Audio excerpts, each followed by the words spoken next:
Students, मैं आपके सामने क्वेश्चन नंबर 50 लेके आया हूं, जो कि सपोर्ट मटेरियल का बड़ा ही इंपॉर्टेंट क्वेश्चन है। और इस क्वेश्चन में आपको वर्क बहुत ज़्यादा करना पड़ेगा। और दूसरा, थोड़ा ध्यान दीजिएगा लास्ट तक इस क्वेश्चन में, क्योंकि कैलकुलेशन बड़ी टफ है। तो यहाँ पर हम क्वेश्चन नंबर 50 स्टार्ट कर रहे हैं। 9 की पावर n, 3 की पावर 2 और 3 की पावर माइनस n अपॉन में 2 और यहाँ पे होल पावर माइनस 2 है। एज इट इज 27 की पावर यहाँ पर ये n है और अपॉन में 3 की पावर 3n इंटू में 2 की पावर 3 इक्वल्स टू 1 अपॉन में 729। आप यहाँ पे देख सकते हो, आपको प्रूफ क्या करना है, प्रूफ करना है m माइनस n 2 के इक्वल प्रूफ करना है। m माइनस n किसके इक्वल प्रूफ करना है, 2 के। तो अब जरा देखिएगा, यहाँ पर 3 की पावर n ये एज इट इज पूरा का पूरा मैंने यहाँ पे उतार दिया। अब आगे देखो 729 का अगर मैं एलसीएम लेता हूँ तो आपके पास 3 की पावर 6 आ रही है। बस मैंने 729 की पावर 3 की पावर 6 कर दिया, जो कि आपके राइट हैंड साइड में। लेफ्ट हैंड साइड में जो आपके पास वैल्यूज है, इसको 1 बाय 1 करके आपको ओपन करना है।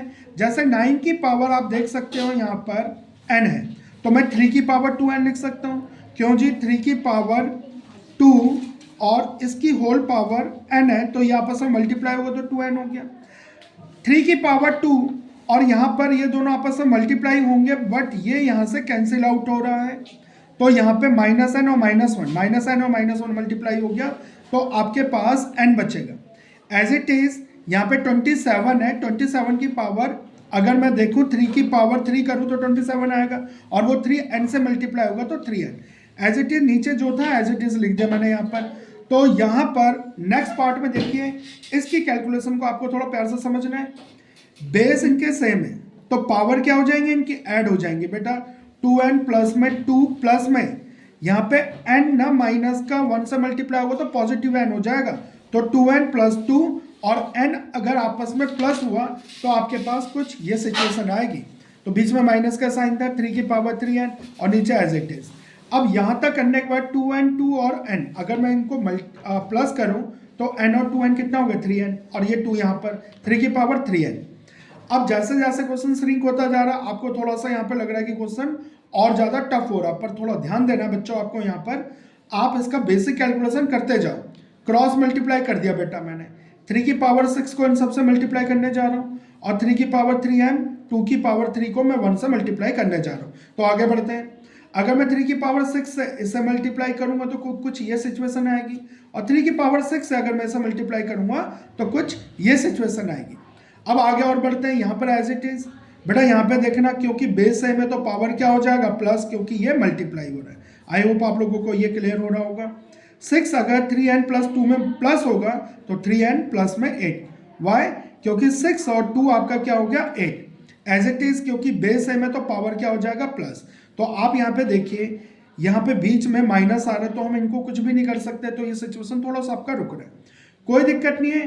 आप यहाँ पे देख सकते हो ये प्लस है, क्या है यहाँ पर, ये प्लस तभी आया होगा ना जब ये 3 की पावर आपस में मल्टीप्लाई हो रही हो, मतलब 3 की पावर 3n इंटू में 3 की पावर 8 हो रहा हो, तभी तो वो प्लस हो रहा होगा। देखो यहाँ पे मैंने समझा रखा आप लोगों को, अगर 3 की पावर 3n इंटू में 3 की पावर 8 है तो पावर क्या हुआ होगा, प्लस, जो कि इससे पहले वाले पार्ट में था। यहाँ पर भी मैंने वही करा, 3 की पावर 6 प्लस में 3n था, तो 3 की पावर 6 और 3 की पावर 3n यहाँ पर हमने अप्लाई कर दिया। अब इन दोनों में क्या कॉमन है, इन दोनों में कॉमन है 3 की पावर 3n कॉमन है। 3 की पावर 3n हमने कॉमन ले लिया, तो आपके पास क्या बचा है, 3 की पावर 8, 3 की पावर 6। आई होप क्लियर हो रहा होगा आप लोगों को बहुत अच्छे से। ध्यान से फिर से समझना आपको, 3 की पावर 3n और 3 की पावर 3n यहाँ पर क्या है, आपका कॉमन है। तो कॉमन जब मैंने ले लिया तो रेस्ट वैल्यू आपके पास 3 की पावर 8 और 3 की पावर 6 यहाँ पे बचा। तो अब देखो 3 की पावर 8 आपको यहाँ पर ओपन करना पड़ेगा, और 3 की पावर 6 भी आपको यहाँ पर ओपन करना पड़ेगा। 3 की पावर 8 को ओपन करते हैं 6561, और 3 की पावर 6 को ओपन करते हैं 729। और हाँ, RHS में जो वैल्यू जैसे चल रही थी उसको वैसे ही चलने दो। अब 6561 में से 729 को माइनस कर देंगे तो आपके पास ये वैल्यू बचेगी।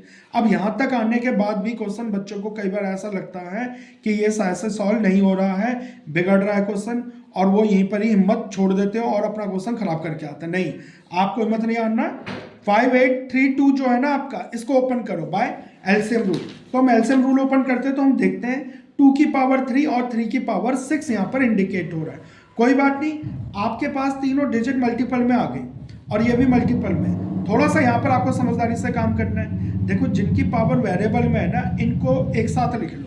अगर ये प्लस का होता सेट तो उधर लेके आते तो माइनस का होता, पर ये मल्टीप्लाई में, मल्टीप्लाई की वैल्यू को उधर लेके आएंगे तो कहाँ आएगा बेटा, डिनोमिनेटर में। और इन वैल्यूज को भी जब उधर लेके जाएंगे तो ये भी डिनोमिनेटर में।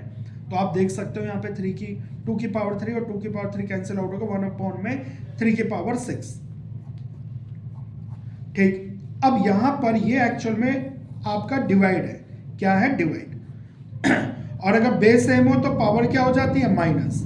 और यहाँ पे 1 को अगर 3 की पावर -6 से मल्टीप्लाई करेंगे ये। अब आप लोगों को पता है if base are equal their exponent और पावर आर ऑल्सो इक्वल, तो हमने इस बेस को कैंसिल आउट कर देना है। 3n माइनस में 3m इक्वल होना चाहिए आपका -6 के, तो वही चीज यहाँ पर हम लिखते हैं।